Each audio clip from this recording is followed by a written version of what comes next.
18 horas e 14 minutos. Comigo aqui no estúdio, a educadora Simone Carleto. Boa noite. Boa noite, Pedro. Boa noite a todas que estão aí nos assistindo. Obrigada pela oportunidade da gente conversar. Bom, você foi candidata a prefeita, agora ressurgiu com uma nova polêmica. Sindicato dos professores, é isso? Na verdade é um sindicato de trabalhadores e trabalhadoras da educação. Ah, né? Não só professores? Não só professores. Tá. Então, além dos professores e professoras, assistentes de gestão escolar, agentes escolares, diretores de escola, cozinheiros e cozinheiras, Bacana. Supervisoras. Mas a reunião que você agendou lá no hotel, né? Uhum. Foi polêmica. O que aconteceu naquele hotel? Houve a assembleia ou não? Sim, houve. Daí, Evidente que a nossa assembleia foi muito pressionada, não é? Por todo um constrangimento físico, moral, psicológico, né? Então, o tempo todo nós tivemos que monitorar a segurança das pessoas que nós chamamos, né? Porque nós, da área da educação, nós estamos acostumados a ter o diálogo, a sentar em roda, é um outro tipo de coisa, né? Então, não estamos acostumadas com a truculência, né? A decidir as coisas na base da força física. Então, realmente, nós tivemos premidas, né, por essa situação, mas ainda assim nós conseguimos, né, executar o nosso trabalho previsto para o dia, né? Ou seja, aprovar nosso estatuto, a nossa diretoria, né? E lamentando, né, que tenha ocorrido, infelizmente, toda essa violência. O pessoal do STAP afirma que estava lá presente e que não houve assembleia. Na verdade, a gente tem aí uma disputa de narrativas, né? E fica difícil compreender, né, Pedro e as pessoas que estão nos assistindo, né? Por que tanto desespero, né, com uma organização, né, de pessoas ligadas à área da educação, né? Então, por que toda essa insistência, né, em tentar impedir, em dizer que não aconteceu, realizar uma assembleia fake, né, que a pessoa não convocou? Como é que você realiza uma assembleia que você não convocou, né? E aí fazer toda uma insistência de ameaças públicas, né, vídeos ameaçando, né? Então, é uma recorrência. Sendo que, na verdade, a nossa categoria ela é muito grande, inclusive ela cresceu muito, né, nos últimos 20 anos, notadamente de 2001 a 2008, né, na gestão do Eloy Pietá, tem um aumento muito expressivo, né, da quantidade de estudantes, da quantidade de escolas, da quantidade de servidores e servidoras, né? Então, eu imagino que nada mais justo do que a própria categoria decidir em qual sindicato deseja se filiar, né? Tem para todo mundo. Pode ver que em São Paulo há mais de um sindicato de educadores. Mais né? de um? Mais de um. Então, é algo que tem a ver também com a proporção, né, que a rede municipal tomou. Bom, a questão de clientela, né, Simone? Porque o STAP enxerga que você vai tirar associados, né, do Sindicato de Servidores. Isso é perceptível, é visível.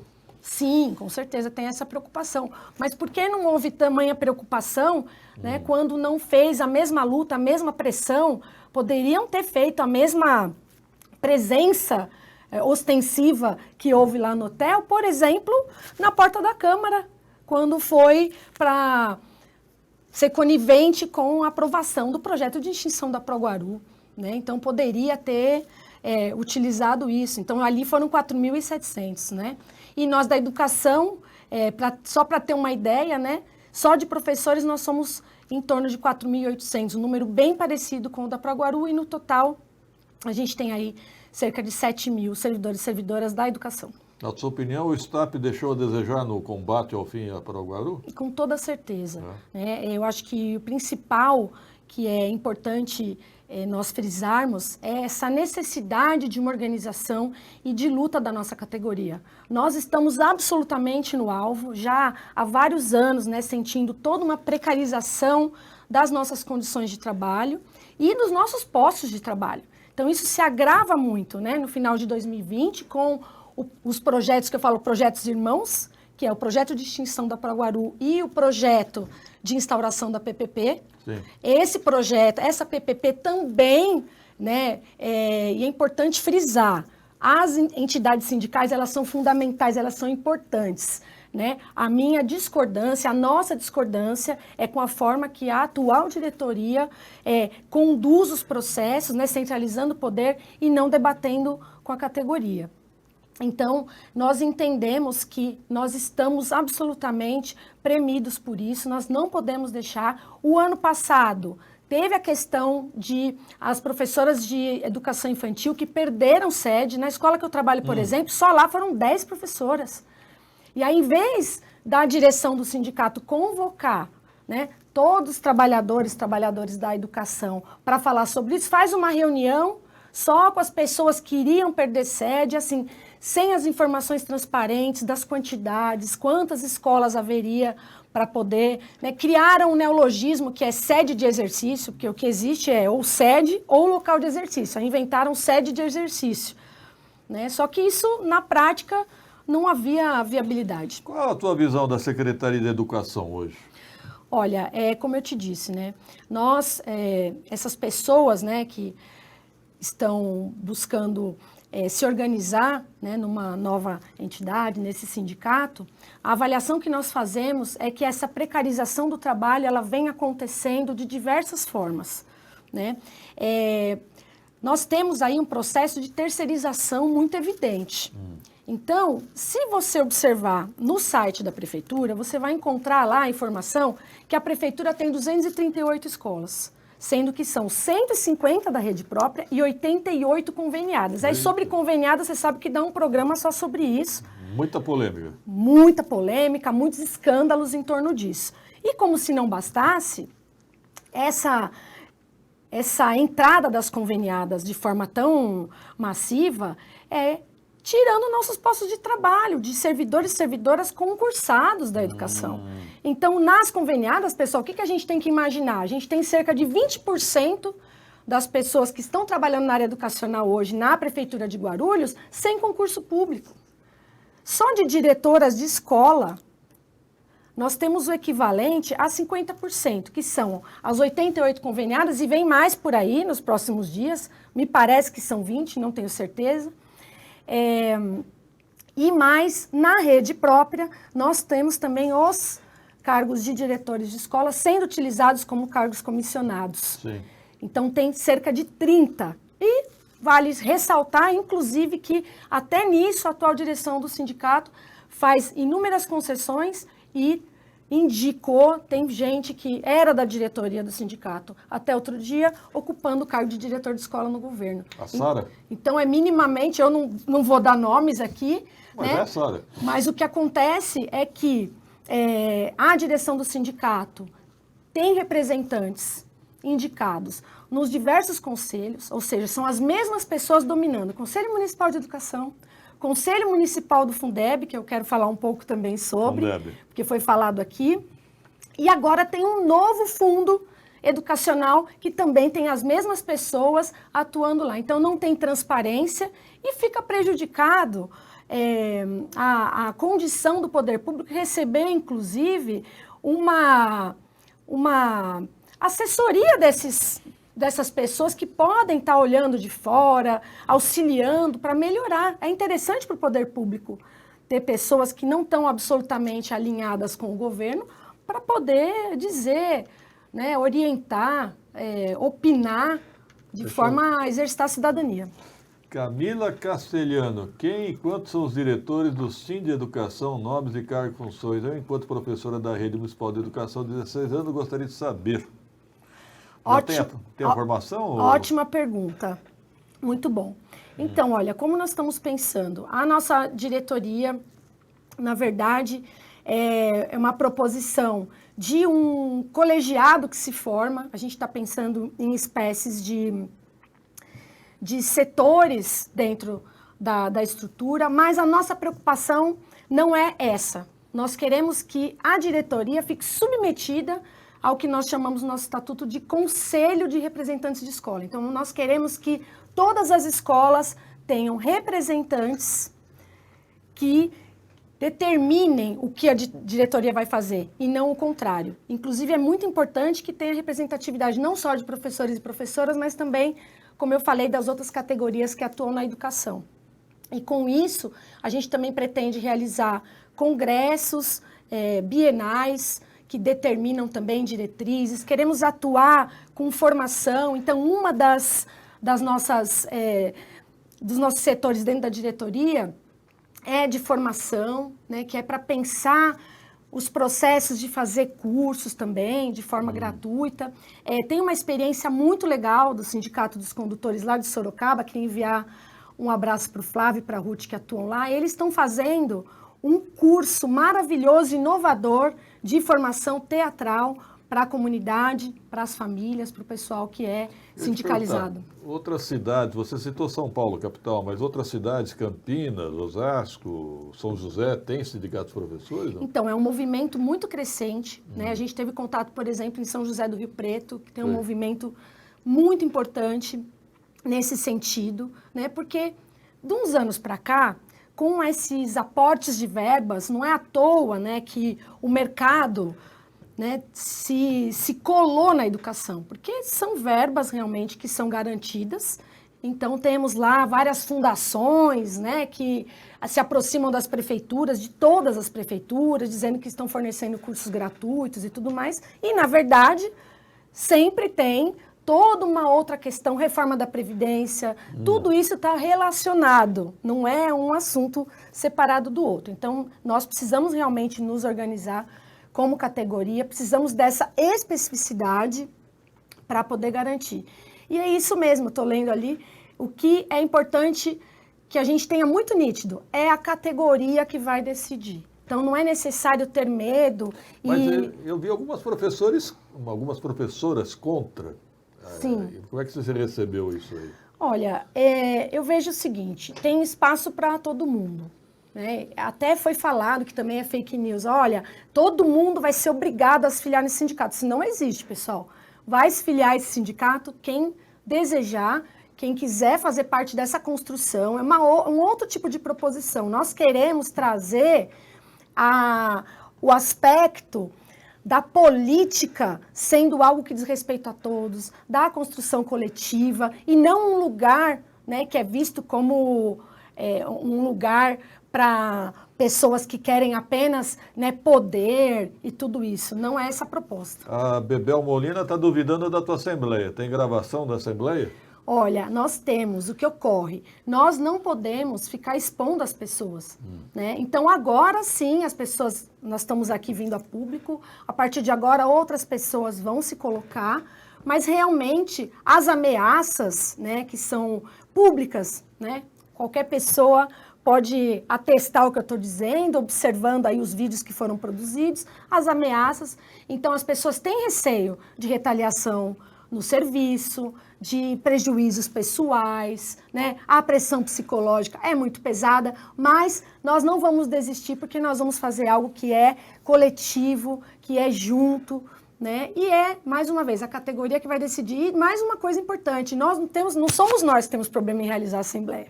Nós vamos fazer muitas outras assembleias, vamos fazer novas assembleias para que as pessoas que não estiveram e queiram, né, possam conhecer o nosso estatuto, conhecer e construir também propostas. Bom, mais importante que gravação é a ata da Assembleia, Sim. né? Você tem que ter uma ata, tem essa ata, né?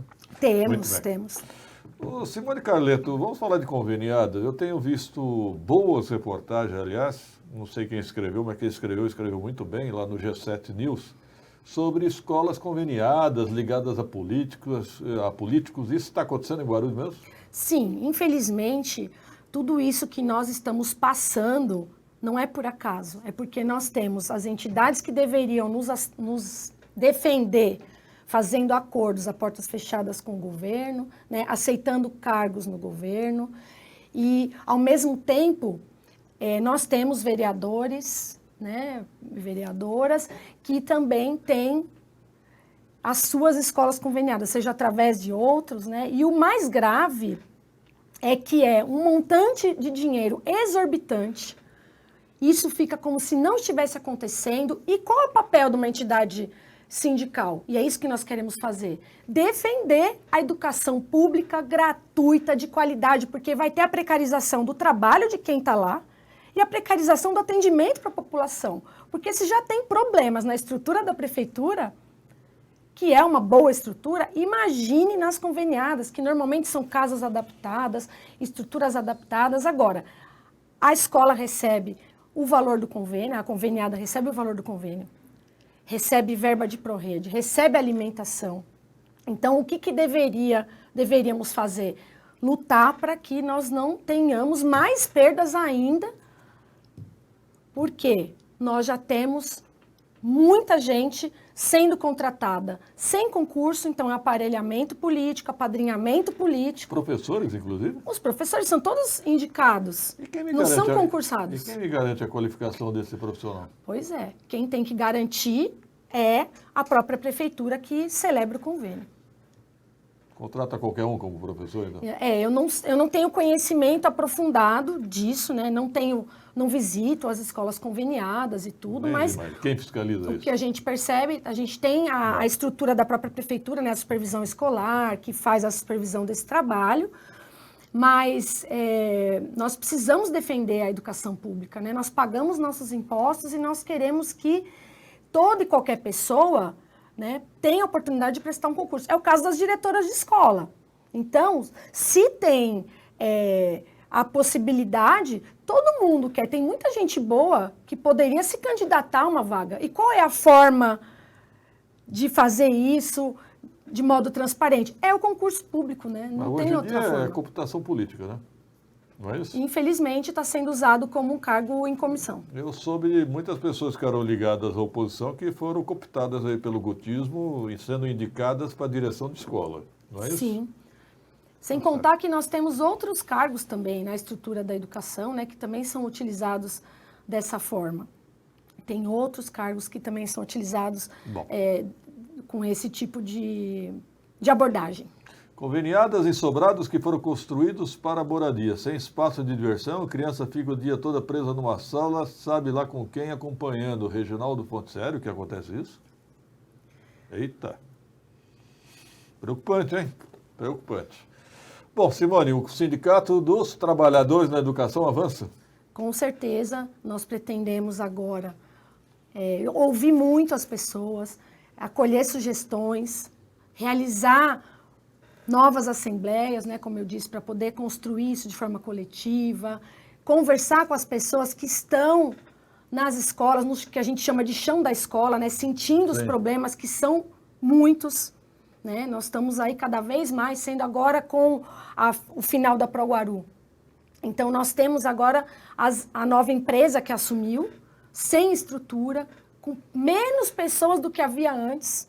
Então, numa escola onde havia 6 pessoas, agora você tem 3 pessoas trabalhando e sem a devida supervisão, sem os equipamentos, sem os produtos, né? Então, era algo que nós já falávamos e que passou batido. Então, assim, isso também diz muito sobre o que nós pensamos sobre educação.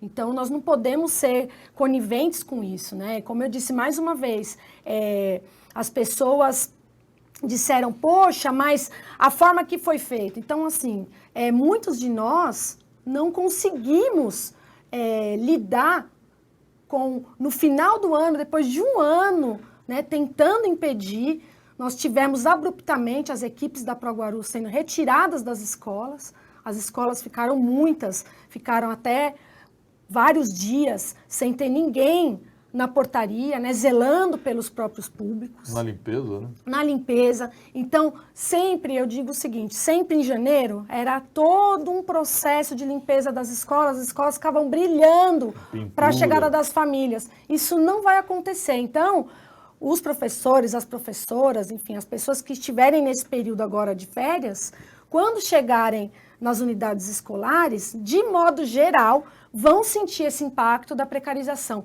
E nós precisamos nos defender dessa situação pelo trabalho que nós realizamos e também porque nós somos cidadãos, cidadãs, servidores públicos e queremos prestar um excelente serviço para a população. E sabemos que ainda estamos numa pandemia e que nós precisamos intensificar, né, a higiene que é feita e não precarizar ainda mais. Isso está acontecendo e é como se não tivesse acontecendo nada. Tudo isso passa de forma naturalizada. Ô, produção, a Rita Cardoso estava dizendo aqui que nas conveniadas o horário é integral, é isso? Ah, sim. Isso é importante dizer. O que ocorre? Com essa transposição, basicamente, as famílias que precisam desse atendimento em período integral vão ter esse atendimento nas conveniadas. Agora, evidente, para uma mãe que trabalha, e eu sei muito bem como é isso, porque eu estudei e trabalhei, tendo meus filhos pequenos e tendo muita dificuldade para poder conciliar isso, né? Então, uma mãe que trabalha precisa deixar o filho, é evidente que ela vai preferir deixar o filho o dia todo na escola do que deixar meio período. Agora, nós que somos da área da educação, estudamos para isso, né? Batalhamos para ter sempre uma formação atualizada, o que acontece? Nós temos que defender que não é só um lugar, um depósito de criança. Não pode ser isso. Nós somos educadores e educadoras, né? Independente da função que ocupamos na escola, nós educamos. Então, nós temos que defender a qualidade social da educação. E por isso nós temos que ter autonomia pedagógica. Então, são várias questões envolvidas nessa precarização que eu falei. E nós acabamos nos sentindo como tolhidos de poder realizar um excelente trabalho. Então, hoje, uma pessoa entra no site da prefeitura para poder fazer uma matrícula, ela vai colocar, vai indicar a escola. Digamos, a escola onde eu trabalho é uma escola referência, mas a criança não vai estudar lá. Então, a pessoa, ao mesmo tempo, clica num local onde ela autoriza a prefeitura a usar seus dados, a encaminhar para uma outra instituição, e muitas vezes nós não sabemos nem para onde a criança vai. Então, nós nos sentimos, assim, muito constrangidos. Não sei não, essa história de escola conveniada está começando a cheirar mal, muito mal. Viu? Bom, obrigado, Simone Carleto, até uma próxima oportunidade. Muito obrigada pela oportunidade. Fica aí o convite, né, para que nós possamos manter esse diálogo, construirmos juntos e juntas uma educação pública de qualidade gratuita que valorize os profissionais da educação. 18h36, produção. Em seguida aqui no estúdio, o jornalista Guto Tavares. 2 minutos.